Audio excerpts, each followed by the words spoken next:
Hello friends, welcome to April Investments. Please read the disclaimer before proceeding to the video content.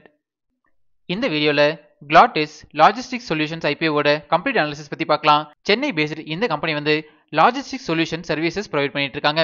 இந்த company இவங்களோட business வெர்டிகல்ல 3 வெர்டிகல்ஸா பிரிச்சிருக்காங்க. Ocean freight forwarding, second vertical வந்து air freight forwarding and third vertical வந்து road based லாஜிஸ்டிக்ஸ்னு சொல்லியிருக்காங்க.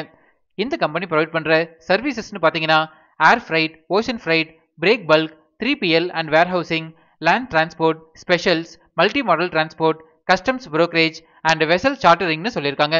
February 2025ல பார்க்கும்போது இந்தியாவில் இந்த கம்பெனிக்கு 8 பிரான்ச் ஆஃபீஸஸ் இருக்கு. இந்த பிரான்ச் ஆஃபீஸஸ் இருக்கிற லொகேஷன் பார்த்தீங்கன்னா ஸ்ட்ராட்டஜிக்கலாக லொகேட் ஆகியிருக்குதுன்னு சொல்லியிருக்காங்க. நியூ டெல்லி, காந்திதாம், கொல்கட்டா, மும்பை, டுட்டிகரின், கோயம்புத்தூர், பெங்களூரு அண்ட் கொச்சின் ரீஜன்ல பிரான்ச் ஆஃபீஸ் வச்சிருக்காங்க. அண்ட் சென்னை ரீஜன்ல ஹெட் குவார்டர்ஸ் வச்சிருக்காங்கன்னு புரிஞ்சுக்கலாம். இந்த கம்பெனி இவங்களோட ப்ராடக்ட்ஸை Europe, north America, south America, Africa, middle east and Asia ரீஜனுக்கு டிரான்ஸ்போர்ட் பண்ணிட்டு இருக்காங்க. January 2025ல பார்க்கும்போது இந்த கம்பெனியில் 171 overseas agents, 98 shipping lines, 52 transporters, 43 custom house agents, 22 airlines, 20 console agents and 17 commercial vehicles வச்சிருக்காங்க. இந்த கம்பெனிக்கு ஓவரால் பேன் இந்தியா நெட்வொர்க் ரொம்பவே ஸ்ட்ராங்காக டெவலப் ஆகிட்டு இருக்கு. அண்ட் பேன் குளோபல் நெட்வொர்க் பார்த்தீங்கன்னாலும் நல்லாவே டெவலப் ஆகிட்டு இருக்குதுன்னு புரிஞ்சுக்கலாம். இந்த கம்பெனியோட கரண்ட் கிளைண்ட்ஸ்ன்னு பார்க்கும்போது சாம்சங், டரம் textiles, Unilever, 3F industries, Acme, Adani power, BBK, Borosil renewables, Cargill, Del Monte, Electromate, MV, Enercon, Havells, IFB, JSW, KEF, Kia, KPR and எல்என்டின்னு சொல்லியிருக்காங்க. இவங்களோட கிளைண்ட் பேஸ் வந்து இயர் ஆன் இயர் கேட்டகரியில ஸ்ட்ராங்கா டெவலப் ஆகிட்டு இருக்கு. இந்த கம்பெனி சர்வ் பண்ற இண்டஸ்ட்ரீஸ்ன்னு பார்க்கும்போது renewable energies, industrial engineering and machinery, natural stone and mineral exports, wood, timber and forest products, agro and agri related exports, automotive and electric vehicles, chemical and petrochemical industry, food and beverage industry, health care and pharmaceuticals, consumer electronics and applications, precision manufacturing, scientific and research institutions, FMCG and retail consumer goods, construction and infrastructure, event and exhibition logistics, luxury, fine art and collectibles இந்த மாதிரி different இண்டஸ்ட்ரீஸ்க்கு இவங்களோட சர்வீசஸை கொடுத்துட்டு இருக்காங்க. Next segment wise business revenue பத்தி பார்க்கலாம். Finance 25ல பாத்தீங்கன்னா ocean fried இம்போர்ட்ல இருந்து 82.97% ஆஃப் ரெவன்யூஸ் வந்திருக்கு. அண்ட் எக்ஸ்போர்ட்ல இருந்து 11.73% ஆஃப் ரெவன்யூஸ் வந்திருக்கு. அண்ட் ரிமைனிங் வெர்டிகலான ஏர் அண்ட் ரோட் டிரான்ஸ்போர்ட்ல இருந்து சிங்கிள் டிஜிட் ரெவன்யூஸ் தான் ஜெனரேட் ஆகிட்டு இருக்குதுன்னு புரிஞ்சுக்கலாம். ஸோ இந்த கம்பெனிக்கு மெஜாரிட்டி ஆஃப் ரெவன்யூஸ் வந்து ஓஷன் ரிலேட்டட் பிசினஸ்ல இருந்து தான் ஜெனரேட் ஆகிட்டு இருக்கு. Next industry wise business revenue பத்தி பார்க்கலாம். ரினியூவபிள் எனர்ஜில இருந்து 47.54% ஆஃப் ரெவன்யூஸ் வந்திருக்கு. அண்ட் இன்ஜினியரிங் ப்ராடக்ட்ஸ்ல இருந்து 12.69% ஆஃப் ரெவன்யூஸ் வந்திருக்கு. ரிமைனிங் இண்டஸ்ட்ரியில இருந்து சிங்கிள் டிஜிட் ரெவன்யூஸ் ஜெனரேட் ஆகிட்டு இருக்குதுன்னு புரிஞ்சுக்கலாம். ஓவரால் இந்த கம்பெனியோட பிசினஸ் போர்ட்ஃபோலியோ வந்து ஸ்ட்ராங்கா டெவலப் ஆகிட்டு இருக்கு. நெக்ஸ்ட் ஃபினான்ஷியல் இன்ஃபர்மேஷன் பத்தி பார்க்கலாம். இந்த கம்பெனியோட assets, total income, profit after tax, EBITDA, net worth, reserves and surplus free கேஷ்ல வந்து இயர் ஆன் இயர் கேட்டகரியில ஸ்ட்ராங்கா டெவலப் ஆகிட்டு இருக்கு.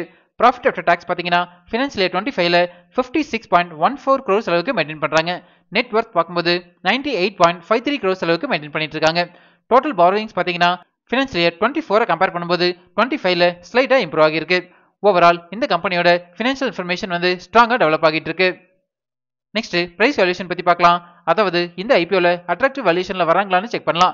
இந்த பிரைஸ் வேல்யூஷன் கால்குலேட் பண்றதுக்கு நம்ம யூஸ் பண்ற ஒன் ஆஃப் தி மெத்தட் வந்து ஸ்டாக் PE ரேஷியோ கால்குலேஷன். ஒரு ஸ்டாக்கோட PE ரேஷியோ கால்குலேட் பண்றதுக்கு 2 இன்புட்ஸ் தேவைப்படும். இதுல ஃபர்ஸ்ட் இன்புட் வந்து ஐபிஓ பிரைஸ். இந்த ஐபிஓவோட லோயர் பிரைஸ் பேண்ட் 120 rupeesனு சொல்லியிருக்காங்க. அண்ட் ஹையர் பிரைஸ் பேண்ட் வந்து 129 rupees per shareனு சொல்லியிருக்காங்க. இது வந்து டிமாண்டபிள் மெயின் போர்டு ஐபிஓ அப்படிங்கிறதுனால ஹையர் பிரைஸ் பேண்டை நம்ம கன்சிடரேஷனுக்கு எடுத்துக்கலாம். அண்ட் செகண்ட் இன்புட் வந்து ஏர்னிங்ஸ் per share. இந்த EPSனா என்ன, இதோட அப்ளிகேஷன் என்ன, அண்ட் இதை எப்படி கால்குலேட் பண்றது அப்படிங்கிற டீடைல்டு வீடியோ நம்ம சேனல்ல நான் ஆல்ரெடி பப்ளிஷ் பண்ணியிருக்கேன். அந்த வீடியோவை இதோட எண்ட் கார்டு அண்ட் டிஸ்கிரிப்ஷன்ல தரேன், நீங்க ரெஃபர் பண்ணிக்கோங்க. இந்த கம்பெனியோட ஏர்னிங்ஸ் per share வந்து ஃபினான்ஷியல் 25ல 7.02 rupeesனு சொல்லியிருக்காங்க. இந்த ரெண்டு இன்புட்ஸை யூஸ் பண்ணி ஸ்டாக்கோட PE ரேஷியோ கால்குலேட் பண்ணீங்கன்னா 18.38 வரும். இப்போ இந்த ஸ்டாக் PE ரேஷியோவை டிரான்ஸ்போர்ட்டேஷன் இண்டஸ்ட்ரியோட ஆவரேஜ் PE ரேஷியோட கம்பேர் பண்ணலாம். இண்டஸ்ட்ரி ஆவரேஜ் PE ரேஷியோ வந்து 21.77னு சொல்லியிருக்காங்க. இண்டஸ்ட்ரி ஆவரேஜ் PE ரேஷியோட கம்பேர் பண்ணும்போது ஸ்டாக் PE ரேஷியோ வந்து கம்மியா தான் இருக்கு. இந்த ரீசன்னால அட்ராக்டிவ் வேல்யூஷன்ல வராங்கன்னு புரிஞ்சுக்கலாம். நம்ம டெலிகிராம் சேனலோட டிஸ்கிரிப்ஷன் வந்து இப்படிதான் மென்ஷன் ஆகியிருக்கும். கரண்டா நம்ம டெலிகிராம் சேனல்ல 7810 சப்ஸ்கிரைபர்ஸ் இருக்காங்க. இன்கேஸ் நீங்க ஃபேக் டெலிகிராம் சேனல்ல ஜாயின் பண்ணிருந்தீங்கன்னா அதுல இருந்து எக்ஸிட் பண்ணிக்கோங்க. இந்த சப்ஸ்கிரைபர்ஸ் கவுண்ட் நான் டெய்லி பேசிஸ்ல அப்டேட் பண்ணிட்டே இருப்பேன், நீங்க ரெஃபர் பண்ணிக்கோங்க. நெக்ஸ்ட் ஃபண்டமெண்டல் பாராமீட்டர்ஸ் பத்தி பார்க்கலாம். இந்த கம்பெனியோட ரெவன்யூ ஃப்ரம் ஆபரேஷன்ஸ் வந்து இயர் ஆன் இயர் கேட்டகரியில ஸ்ட்ராங்கா டெவலப் ஆகிட்டு இருக்கு. அண்ட் பேட் மார்ஜின் பாத்தீங்கன்னா ஃபினான்ஷியல் இயர் 25ல 5.97% அளவுக்கு மெயின்டைன் பண்றாங்க. நெக்ஸ்ட் ஃபண்டமெண்டல் பாராமீட்டர்ஸ் ஆன return on equity ROE percentage வந்து ஃபினான்ஷியல் இயர் 25ல 56.98% அளவுக்கு மெயின்டைன் பண்றாங்க. And ROCE percentage return on capital employed வந்து 72.58% அளவுக்கு மெயின்டைன் பண்றாங்க. இந்த ரெண்டு பாராமீட்டர்ஸுமே 15%க்கு மேல இருந்தாலே ஃபண்டமெண்டலி ஸ்ட்ராங் கம்பெனி நான் சொல்லியிருக்கேன். Next dept to equity ratio வந்து 0.22 டைம்ஸ் அளவுக்கு மெயின்டைன் பண்றாங்க. ஜென்ரலா டெப்ட் டு ஈக்விட்டி ரேஷியோ வந்து 1 or 1க்கு கீழே இருந்ததுன்னா ஃபண்டமெண்டலி ஸ்ட்ராங் கம்பெனி நான் சொல்லியிருக்கேன். ஓவரால் இந்த கம்பெனியோட ஃபண்டமெண்டல் பாராமீட்டர்ஸ் வந்து ஸ்ட்ராங்கா டெவலப் ஆகிட்டு இருக்கு. நெக்ஸ்ட் டிவிடெண்ட் டீல்ஸ் பத்தி பார்க்கலாம். இந்த கம்பெனி இது வரைக்கும் எந்த டிவிடெண்டுமே கொடுத்ததில்ல. நெக்ஸ்ட் பியர் அனாலிசிஸ் பத்தி பார்க்கலாம். டிரான்ஸ்போர்ட்டேஷன் இண்டஸ்ட்ரியில இந்த கம்பெனிக்கு லிஸ்டட் பியர்ஸ் பார்க்கும்போது all cargo logistics and transport corporation of India இவங்களோட லிஸ்டட் பியர்ஸ் கூட கம்பேர் பண்ணும்போது இந்த கம்பெனி ரெவன்யூ ஃப்ரம் ஆபரேஷன்ஸ்ல ரொம்பவே சின்ன கம்பெனியா இருக்காங்க. பிகாஸ் இந்த இண்டஸ்ட்ரியில ஆல் கார்கோ லாஜிஸ்டிக்ஸ் லிமிடெட் வந்து லீடிங் பொசிஷன்ல இருக்காங்கன்னு புரிஞ்சுக்கலாம். அண்ட் ஃபண்டமெண்டல் பாராமீட்டர்ஸ்ல பார்க்கும்போது நல்ல ஒரு நியூட்ரல் பர்சன்டேஜ் மெயின்டைன் பண்றாங்க. நெக்ஸ்ட் இண்டஸ்ட்ரியல் அனாலிசிஸ் பத்தி பார்க்கலாம். டிரான்ஸ்போர்ட்டேஷன் இண்டஸ்ட்ரி வந்து இந்தியா அண்ட் குளோபல் வைஸ் நல்லாவே டெவலப் ஆகிட்டு இருக்கு. பர்டிகுலரா இந்தியாவோட லாஜிஸ்டிக்ஸ் மார்க்கெட் சைஸ் வந்து ஃபினான்ஷியல் இயர் 30யோட ப்ரொஜெக்ஷன் படி பார்க்கும்போது 9.6% அளவுக்கு டெவலப் ஆகிறதுக்கான பொட்டன்ஷியல் இருக்கிறதா சொல்லியிருக்காங்க. இது வந்து இந்த கம்பெனிக்கு பாசிட்டிவான அப்படின்னா நான் பார்க்குறேன். நெக்ஸ்ட் ரிஸ்க் ஃபேக்டர்ஸ் பத்தி பார்க்கலாம். நான் அனலைஸ் பண்ண வரைக்கும் இந்த கம்பெனில மேஜர் ரிஸ்க் ஃபேக்டர்ஸ் பாத்தீங்கன்னா இந்த கம்பெனியோட என்டையர் ரெவன்யூமே ஓஷன் ரிலேட்டட் பிசினஸ் தான் கான்சென்ட்ரேட் ஆகியிருக்கு. இன்கேஸ் இந்த பிசினஸ் வெர்டிகல் எஃபெக்ட் ஆச்சுன்னா அது வந்து இந்த கம்பெனியோட ரெவன்யூவை டைரக்டாவே இம்பாக்ட் பண்ணணும்னு புரிஞ்சுக்கலாம். Next objects of the issue பத்தி பார்க்கலாம். இந்த ஐபிஓல இருந்து ஜெனரேட் ஆகிற ஃபண்ட்ஸை இந்த கம்பெனியோட கேபிட்டல் எக்ஸ்பெண்டிச்சர் ரெக்யர்மெண்ட்ஸ்க்கு யூஸ் பண்ண போறதா சொல்லியிருக்காங்க. நெக்ஸ்ட் ஐபிஓ டீல்ஸ் பத்தி பார்க்கலாம். இந்த ஐபிஓ செப்டம்பர் 29 சப்ஸ்கிரிப்ஷனுக்கு ஓப்பன் ஆகுது அண்ட் அக்டோபர் 1 க்ளோஸ் ஆகுது. Face value ₹1 per share and ஒரு லாட்டுக்கு 114 ஷேர்ஸ் வரைக்கும் நம்ம அப்ளை பண்ணலாம். இந்த ஐபிஓவோட டோட்டல் இஷ்யூ சைஸ் வந்து 307 crores அண்ட் இதுல 160 crores அளவுக்கு ஃப்ரெஷ் இஷ்யூ இருக்கிறதா சொல்லியிருக்காங்க. நெக்ஸ்ட் டைம்லைன் பத்தி பார்க்கலாம். அக்டோபர் 3 அலாட்மெண்ட் லிங்க் வந்துடும். நம்ம டெலிகிராம் சேனல்ல நான் ஷேர் பண்றேன். October 7 listing date. Next promoter holding பத்தி பார்க்கலாம். ப்ரீ இஷ்யூல 98.98% அளவுக்கு ஹோல்டு பண்றாங்க. போஸ்ட் இஷ்யூ ஷேர் ஹோல்டிங் பத்தி எந்த ஒரு அப்டேட்டுமே கொடுக்கல. போஸ்ட் இஷ்யூ ஷேர் ஹோல்டிங் வந்ததுமே நம்ம டெலிகிராம் சேனல்ல நான் அப்டேட் பண்றேன். யூசுவலா போஸ்ட் இஷ்யூ ஷேர் ஹோல்டிங் வந்து 75%க்கு கீழே இருந்ததுன்னா ஸ்டாக் லிஸ்ட் ஆகி 1 இயருக்கு அப்புறம் ஸ்ட்ராங் செல்லிங் பிரஷர்ல வராதுன்னு புரிஞ்சுக்கலாம். ஃபைனலா கிளாட்டிஸ் ஐபிஓவோட ஏப்ரல் இன்வெஸ்ட்மெண்ட்ஸ் ரிப்போர்ட் கார்டு பத்தி பார்க்கலாம். Company portfolio, financial results, fundamentals and price வேல்யூஷனுக்கு பாசிட்டிவ் ரேட்டிங் கொடுத்திருக்கேன். பியர் கம்பேரிசனுக்கு negative rating, issue type and business risk ஃபேக்டர்ஸ்க்கு நியூட்ரல் ரேட்டிங் கொடுத்திருக்கேன். கரண்டா இந்த ஐபிஓ வந்து ₹10 பாசிட்டிவ் ஜிஎம்பில ட்ரேட் ஆகிட்டு இருக்கு. அதாவது 7.75% அளவுக்கு லிஸ்டிங் கெயின் கொடுக்கறதுக்கான சான்சஸ் அதிகமாகவே இருக்கு.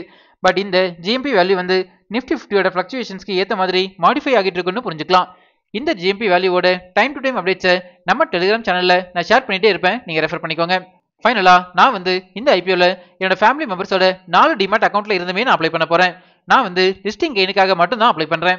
நீங்க இந்த ஐபிஓல அப்ளை பண்ண போறீங்களா இல்லையா அப்படிங்கறத நம்ம கமெண்ட்ஸ்ல சொல்லுங்க. இப்போ நம்ம சேனல் வந்து இன்ஸ்டாகிராம்லயும் ஆக்டிவா இருக்கும். ஸ்கிரீன்ல தெரியற இந்த லிங்கை ஸ்கேன் பண்ணி இன்ஸ்டா சேனல்ல ஃபாலோ பண்ணிக்கோங்க. இன்ஸ்டாகிராம்ல உங்களோட டவுட்ஸ் அண்ட் பர்சனல் மெசேஜஸை எனக்கு டைரக்டாவே சென்ட் பண்ணுங்க. நம்ம இன்ஸ்டால டிஸ்கஸ் பண்ணலாம்.